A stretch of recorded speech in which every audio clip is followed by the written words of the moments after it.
Cease fire అనేటువంటి ఈ యొక్క డెసిషన్ మేకింగ్ అనేది చాలా ఇంపార్టెంట్గా చెప్పవచ్చు.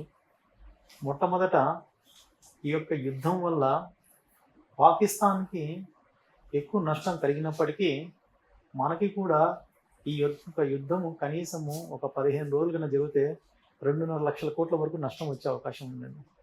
దాన్ని ఖచ్చితంగా మన యొక్క గవర్నమెంట్ ఆఫ్ ఇండియా త్రివిధ దళాధిపతులు ప్లస్ మన ప్రధానమంత్రి గారు చక్కని నిర్ణయం తీసుకొని మనకు ఈ రకంగా జీడిపిలో దాదాపు 1.5% నుంచి 2% వరకు కలిగే నష్టాన్ని నివారించాలని చెప్పవచ్చు.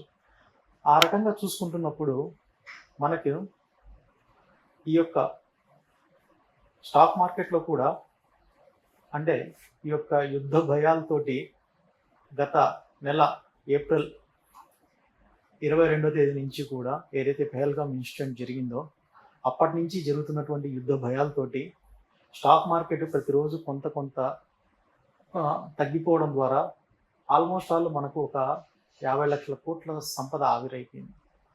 దాన్నంతా మనం ఇప్పుడు రికవరీ చేసుకునేటువంటి అవకాశము మళ్ళా వచ్చింది. కోర్స్ మార్కెట్లో ఎప్పుడు హెచ్చు తగ్గులు అనేది చాలా సాధారణమే. కానీ ఇలాంటి ఈవెంట్స్ అంటే యుద్ధం అనేటువంటి ఒక ఈవెంట్ కంటిన్యూస్గా జరిగినప్పుడు స్టాక్ మార్కెట్ పైన చాలా దీర్ఘకాలిక ప్రభావం పడే అవకాశం ఉంటుంది.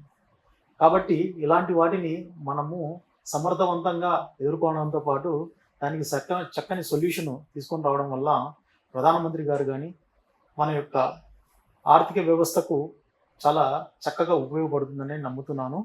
దాన్ని బట్టి మీరు ఈరోజు మార్నింగ్ చూసినట్లయితే దాదాపు మామూలుగా నిఫ్టీ 700 పాయింట్లు, సెన్సెక్స్ 2200 పాయింట్లు పెరగడం జరిగింది.